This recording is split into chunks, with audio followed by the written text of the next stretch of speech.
Welcome to Projection Reflection. I'm your host, Coordinato, and welcome to another Dragon Ball Z movie review. Today's review is Lord Slug. This was originally released back in Japan in 1991, and it was released in America in 2001. Cool little fact about this movie is that it was the first Dragon Ball Z movie to be dubbed with the Funimation voice cast. So that's pretty cool. The plot of the film is that as a meteor heads to Earth, another threat is not too far behind. Lord Slug, a Namekian, now a nomad, scours the stars, destroying planets that he and his henchmen cultivate, and it looks like Earth is next on his list. Is Goku strong enough to defeat the new foe, who is now even stronger with the help of the Dragon Balls? This film, it's not the best Dragon Ball Z movie. It's certainly better than the film that I gave it 2 out of 5, which was Dragon Ball Z Dead Zone, but it's only a little bit better. I don't think this one's that good.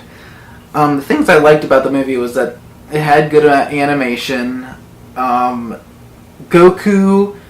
and Krillin, they do this, a spoiler alert, Goku and Krillin do this Kamehameha to try and destroy the meteor, and their Kamehamehas like come together and make this giant Kamehameha, but it looked cool, but didn't even destroy the meteor, but it looked cool, so yeah, that was cool. I liked the fight between Goku and Lord Slug. I thought that was really cool. I thought it was cool when Lord Slug went all, spoiler alert, he went all giant and he was smashing up Goku, and I thought that was all cool. Piccolo was kind of a badass in the movie, so that was pretty sweet. But besides those little things, like, there's not much I like about this movie. The things I dislike. Lord Slug is a total copy of King Piccolo.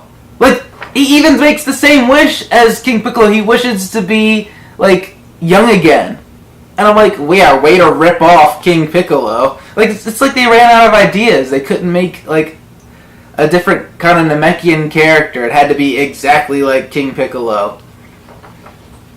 And even Goku, another spoiler here, Goku uses the same freaking move on King Piccolo. I mean, he uses the same move on Lord Slug as he did on King Piccolo. When he, like, bursts through, he goes really fast and bursts through King Piccolo's chest, he does the same thing to Lord Slug. And I'm like, really? That's making him even look more like King Piccolo. Oh, man. But yeah, he's a total King Piccolo ripoff. The fight scenes were definitely less to be desired. I didn't think they were that exciting. They were okay. They were subpar compared to other Dragon Ball Z fight scenes I've seen, especially in the last Dragon Ball Z film I reviewed, which is the Tree of Might. That had some awesome fight scenes. This just didn't have very good fight scenes. The only really good fight scenes was like the Piccolo was fighting one of the henchmen in the movie, and I thought that was cool, but then like it was the fight between Goku and Lord Slug, which was okay. That's like the only like good fight scene in this movie.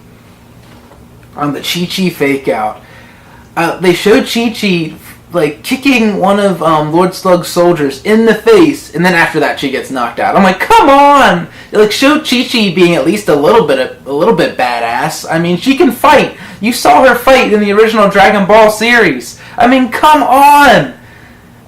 She can at least like fight better than that. I would have liked to have seen her take a few guys out before she got knocked out. I love to see Chi-Chi fight, and we don't see her fight much at all anymore, so that was just frustrating to me. I was like, oh, come on, this is stupid. There's a lot of cheesy one-liners in this movie, like, and it's cheesy. I mean, I know Dragon Ball Z can be cheesy, but it's a good cheese. But this was like bad cheese. You know what I mean? Like, it was like one-liners that were bad for Dragon Ball Z, and that's saying something. They were just really bad one-liners. They Lord Slug would say a one-liner during a fight, and then Gokhan would say a one-liner. It was just really dumb. I didn't really like it. I really didn't like the one-liners in this movie. There was this one really annoying henchman that I just did not like. He was this, I forget what his name was, but he was this little short guy, and his voice was annoying, and yeah, I just did not like him. Don't know why. He was just really annoying. Didn't like him. Lord Slug and Piccolo's weakness in this movie. Like, it's okay, but I was like, whatever. Like, spoiler alert, the weakness is whistling. They can't handle the sound. Like, apparently because their ears, they have very strong hearing. And apparently the whistling hurts their ears. I was like, okay, whatever. You can put that in there. But I thought it was just kind of dumb. Like, I was like, that's a really stupid weakness. I mean, a sonic sound, yes, but a whistle? I mean, come on. This movie is it's just not up to par with the last Dragon Ball Z movie that I reviewed. I give this film a 3 out of 5. It's a weak it's a weak Dragon Ball Z movie, but it's not as weak as Dragon Ball Z Dead Zone.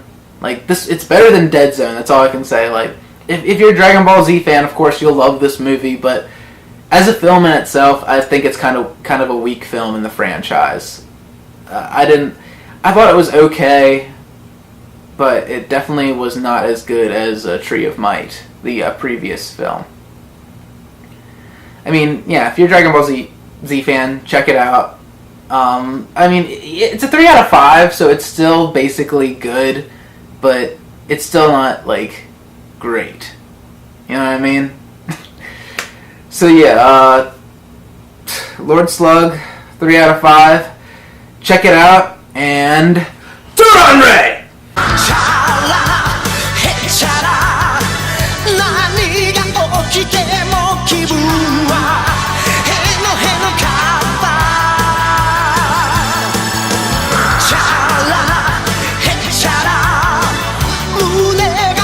Bachi bachi